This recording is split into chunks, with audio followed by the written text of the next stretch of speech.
10월의 첫 주일입니다. 지난 여름 저는 7월과 8월, 9월 석 달을 정말 밤잠을 설치면서 한 곳을 바라보면서 달려왔습니다. 30일 날 우리가 장금을 마무리하고 하나님의 은혜로 교회 매입하는 것을 완료하게 되면서 너무 감사한 마음에 잠시 금식도 하고 또 지난 시간을 돌아보면서 정리를 하기도 했습니다. 도무지 우리 계산으로는 가능할 것 같지 않았던 그런 일인데 하나님의 뜻이 있어서 지도 목사님을 미국에서 천안으로 작년에 그렇게 보내주시고 또 목사님 기도하시던 중에 하나님께서 감동을 주시고 그래서 교회 매입이라는 놀라운 일을 명을 받고 첫 발걸음을 목사님 내디디시면서 앞장 서셨지요. 깊이 감사를 드립니다. 우리 당회와 또 온 교우들이 한 마음으로 힘을 다해서 기도하고 헌신도 하였습니다. 또 우리 교회를 거쳐간 지체들도 중국에서 독일에서 멀리 있으면서도 십시일반 힘을 더하였고 또 다른 교회 교우들도 기꺼이 동참하면서 이 일을 잘 마감하게 된 것을 하나님께 감사 찬양 올리고 또 사랑하는 여러분들 지체들께도 감사와 위로를 전하면서 함께 기뻐합니다. 그래서 앞으로 편안한 분위기 속에서 교우들과 또 우리 자녀들이 이 터에서 마음껏 주님의 사랑을 받고 자라면서 온 교우들이 서로 사랑으로 섬기고 말씀으로 양육을 받아서 우리의 믿음이 점점 성장하는, 그래서 땅끝까지 복음을 전하는 복음의 산실이 되는 우리 새생명교회와 이 예배 초소가 되기를 우리 주 예수님의 이름으로 축복합니다. 우리 서로 돌아보면서 수고하셨습니다. 하나님의 은혜입니다. 그렇게 한번 서로 자축하십시다. 예, 너무 애쓰셨습니다. 예. 자, 그런 의미에서 교회 창립 올해가 이제 10주년, 이제 꼭 2달을 남겨놓고 있습니다. 이 창립 10년에 이런 귀한 선물을 받으면서 우리 새생명교회 공동체가 먼저 가슴에 새겨야 될 그런 말씀을 나누고자 합니다. 성도 여러분, 교회는 하나님의 거룩한 성회이고 또 구속함을 받은 사람을 의미합니다. 교회는 그리스도의 몸이면서 또 교회의 성도들은 서로 유기체적으로 잘 연결되어 있는 살아있는 몸과도 같습니다. 그 몸에 우리는 한 조직이지요. 몸이 건강한 것은 각 지체가 건강한 것이고 또 각 지체가 건강한 것은 곧 몸인 교회가 건강한 것입니다. 이 교회와 우리 성도들 이 지체는 뗄래야 뗄 수 없는 그런 관계이지요. 교회가 건강하면 내가 건강하고 내가 건강하면 교회가 건강한 것입니다. 내가 성장하면 교회가 성장하는 것이고 교회가 성장하는 것이 곧 나의 성장이 됩니다. 내가 잘 되는 것이 교회가 잘 되는 것이고 교회가 잘 되는 것이 곧 내가 잘 되는 것이죠. 사탄은 끊임없이 교회와 성도 간의 관계를 분리시키고 교우들의 유대관계를 해치고 깨뜨리고 또 병들게 하려고 온갖 공격을 다 합니다. 그래서 교회를 향한 영적인 이 공격은 언제나 상존하고 있습니다. 그러나 여러분, 결코 하나님의 교회는 무너지지 않습니다. 세상이 아무리 공격을 한다 할지라도 무너지지 않습니다. 왜냐하면 우리 주님께서 이미 이기셨기 때문입니다.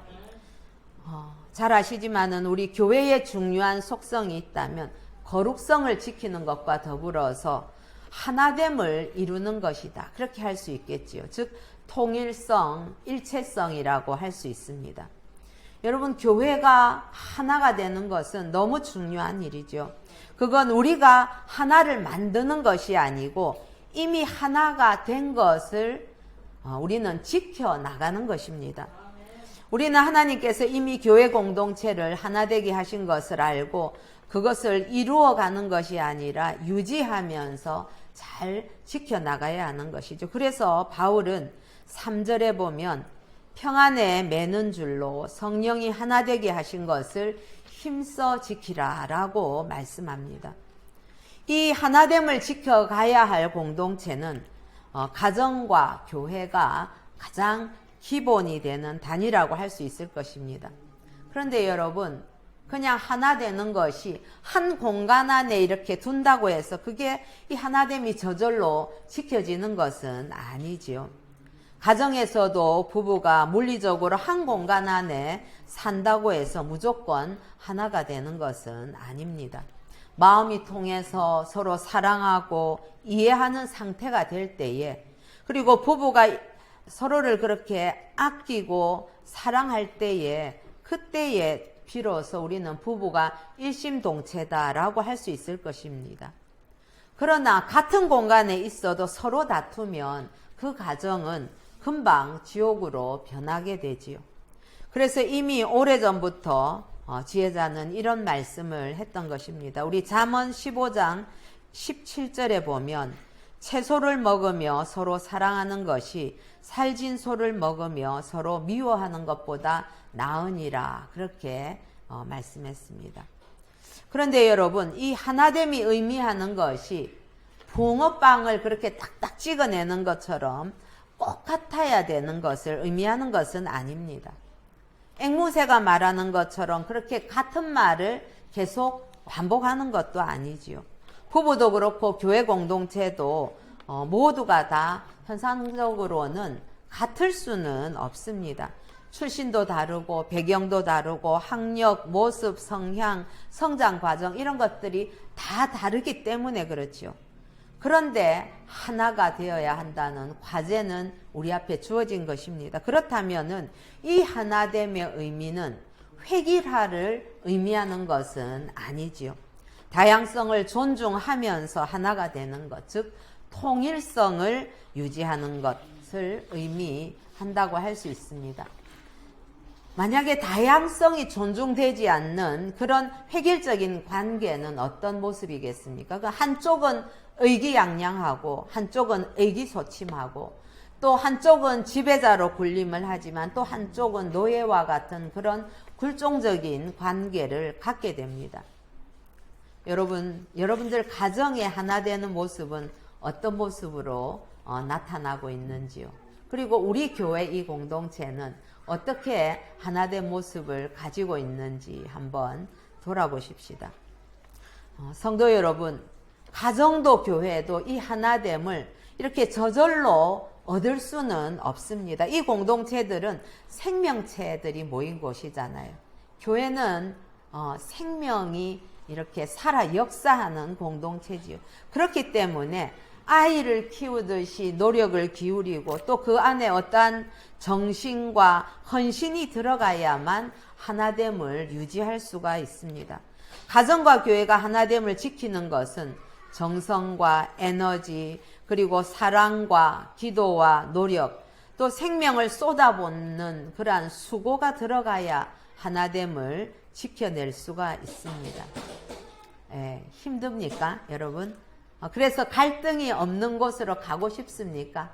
하나 되는 것이 너무 힘들어서 적당하게 한 발짝 멀리 떨어져서 먼 곳에서 바라보는 그런 관망하는 그런 곳으로 가고 싶습니까?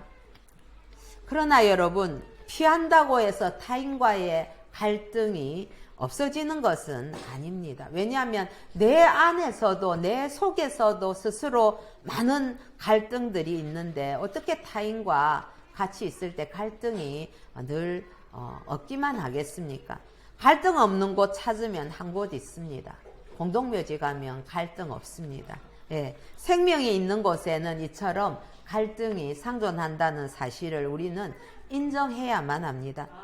그래서 3절에서와 같이 평안에 매는 줄로 힘써 지키라고 말씀하신 것이지요. 이런 하나됨의 공동체를 우리가 성경에서 찾는다면 구약의 이스라엘 공동체와 신약의 교회 공동체 그리고 가정 공동체를 들 수 있을 것입니다. 이 공동체들의 하나됨은 무엇으로 나타나는지 우리 몇 가지로 살펴보겠습니다. 첫 번째로는 우리 이 공동체가 출애굽의 공동체다. 그렇게 볼 수 있습니다. 이스라엘 공동체는 여러분 그들은 출애굽한 자들의 공동체여야 했습니다. 애굽에 있을 때에 그들이 저절로 하나가 되었습니까? 그렇지 않았습니다. 바로의 폭정에서 억압과 착취가 극에 달했을 때에 악과 불의에 대한 그런 저항을 통해서 그들은 하나를 이룰 수가 있었지요.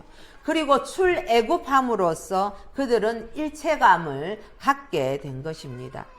모세를 통해서 하나님의 비전을 받고 그리고 애굽이라는 세상에 저항하여서 미련 없이 단절하여만 아무리 거기 좋은 것들이 많이 있다고 하더라도 세상에서 그 당시 가장 화려하고 앞서가는 문화를 가진 그러한 애굽이었다 할지라도 미련 없이 단절해야만 비로소 출애굽 공동체, 이스라엘 공동체의 일원이 될 수 있었던 것입니다.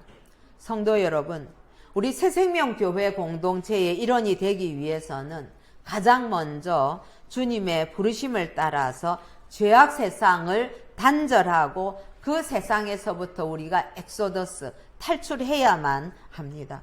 홍해를 건너는 것처럼 사단의 권세로부터 벗어나서 구원의 반열에 서야 합니다. 그것이 우리가 하나 되는 것의 조건이 되는 것이지요.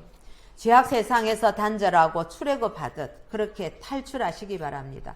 말로는 예수를 믿는다고 하면서도 떠나온 그 세상에 대해서 미련을 가지고 양다리를 거치려고 하면 여러분, 제가 여러 번 얘기하지만 결국은 그러다가는 이것도 저것도 다 놓치게 되는 것 아니겠습니까? 이 미련이 많이 남아 있습니까? 그런데 어쩌지요? 출애굽해가지고 홍해를 건넌 사람은 다시 세상 속으로 돌아갈 수 없는 자들입니다. 여러분들이 주님 안에 들어왔다면 아무리 세상이 그리워도 여러분 우리는 그 세상으로 다시 갈 수 있는 자들이 아닌 것이지요. 마찬가지로 예수를 믿기로 작정하고 십자가 사랑을 경험했으면 생각이 바뀌고 습관이 바뀌고 가치관이 바뀌고 언어가 바뀌고 행동이 바뀌어야만 한 몸 공동체가 될 수 있는 것입니다. 비록 이전에 살던 죄악 세상과는 다르지만 하나님의 백성이 되어서 주 예수님을 따라서 가나안을 향해 가는 그런 순례자 대열에 들게 되었다면은 밉든 곱든 나하고 좀 안 맞더라도 그렇다 할지라도 우리는 서로가 서로를 사랑으로 보듬고 나와는 다른 점에 대해서 인정하고 서로를 세워주시기를 바랍니다. 새생명교회가 바로 그런 하나됨을 경험하고 지켜가는 공동체가 되기를 예수님의 이름으로 축복합니다. 사랑하는 성도 여러분, 우리는 함께 긴 여행을 가야 하는 그런 공동체입니다. 죄악을 단절하는데 우리 가운데에 죄가 들어오는 것을 경계하면서 그 죄를 단절하는데 하나가 되어야만 하고 주님을 따르는 데에도 하나가 되어야만 합니다. 이스라엘 백성들이 그 광야길을 가면서 함께 짐을 지고 간 것처럼 우리는 믿음 안에서 하나가 되어야만 합니다.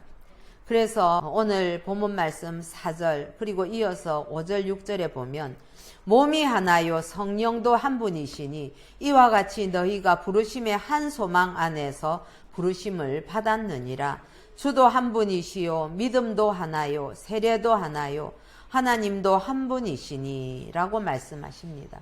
오늘 우리가 성찬을 하게 되는데 그런 것들이 결국은 우리의 하나됨을 확인하는 그러한 예식이 되는 것이지요.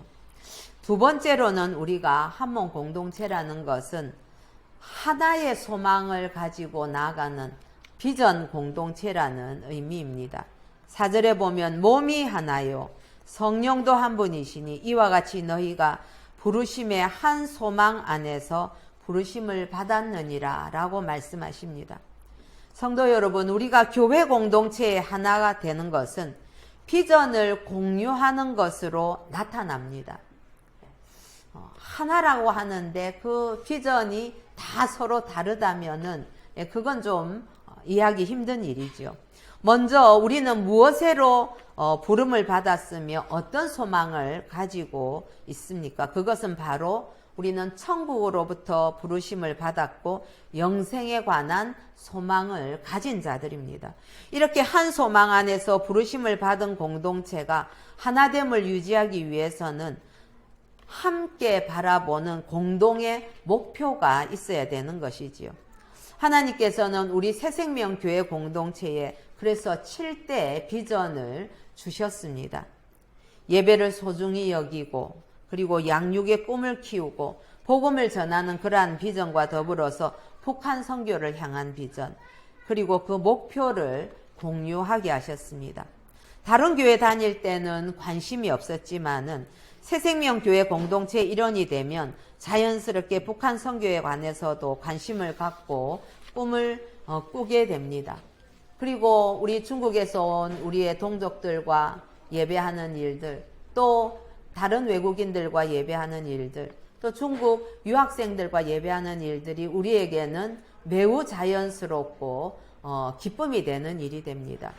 아프간의 어린이들의 눈물이 생각이 나고 탄자니아 아이들의 그 합창 소리가 들리는 것 같지요.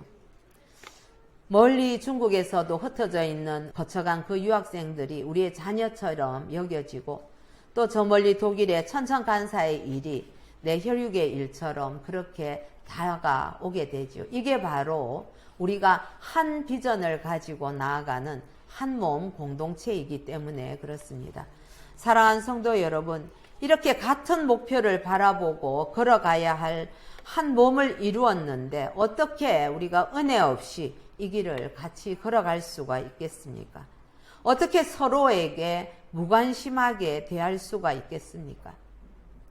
만약에 인원이 너무 많다면 사실 이런 하나됨을 누리는 것도 쉽지 않을 것입니다. 그러나 우리는 딱 적절한 그러한 공동체입니다. 서로가 서로를 격려하고 돌아보고 중보하면서 함께 새 하늘과 새 땅을 꿈꾸는 그런 교회 공동체를 이루어보고 싶지 않으십니까? 지체의 아픔이 내 아픔이 되고 지체의 기쁨이 나의 기쁨이 되고 서로의 꿈들을 응원하고 지원하면서 중보할 때에 하나님께서 주시는 그 축복의 열매들도 공유할 수 있을 것입니다. 저는 올 4월에 지금도 저희 아이들이 그 국가원에 합격했을 때 우리 온 교우들이 여러분 자신의 일보다 더 크게 기뻐하며 그렇게 감사해하던 여러분들의 그 사랑이 늘 저는 생각할 때마다 참 감격스럽습니다. 이제 이 한몸 공동체는 말씀 공동체인 것을 기억합시다. 공동체의 하나됨은 말씀 공동체로 드러납니다. 이스라엘 민족을 출애굽하게 하신 하나님께서는 모세를 통해서 시내산에서 십계명을 주셨습니다. 이 말씀은 하나님의 백성으로 살아가야 되는 그런 규범인데 그들은 비로소 이 계명, 즉 말씀을 통해서 자신들이 하나님의 백성이고 그리고 우리는 하나님을 사랑하고 이웃을 사랑해야만 하는 존재다라는 것을 그들은 깊이 깨달을 수 있었던 것입니다. 말씀을 듣고 그 말씀대로 준행할 때에 비로소 자신들의 정체성을 드러낼 수 있는 것이지요. 이 말씀을 통해서 자신의 존재 가치와 하나님께서 그 백성을 이 땅에 주신 목적을 알게 되었던 것입니다. 우리도 마찬가지입니다. 여러분, 우리가 이 말씀을 통해서 말씀대로 살아갈 때에 비로소 내가 하나님의 자녀이고 하나님의 백성이고 그리스도인이구나 하는 나의 정체성을 매번 내 삶 속에서 말씀에 비추어서 그렇게 확인을 할 수 있는 것 아니겠습니까? 말씀은 예수 그리스도입니다. 주님을 만날 때에 우리는 자신이 누군지 깊이 깨닫게 되고 무엇을 해야 되는지 알게 되며 또 사명을 자각하게 될 뿐 아니라 말씀으로 오신 그리스도의 역사가 넘치는 공동체의 한 몸을 이룰 수 있게 되는 것입니다. 이 말씀 공동체는 하나님께서 세우신 약속 공동체입니다. 그리고 사명의 공동체입니다. 사랑하는 성도 여러분, 교회는 예수님이 주인이십니다.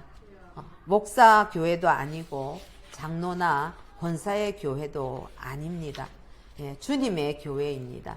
이 주님의 교회의 목표는 주기도문과 같이 하나님의 이름을 높이고 하나님의 나라가 임하며 하나님의 뜻을 이루는 거룩한 공동체가 되어야 합니다. 그리고 성령께서 친히 하나님의 말씀을 가르치시며 하나되게 하십니다. 이 하나됨을 우리는 힘써서 지켜가야 할 사명이 있는 것이지요.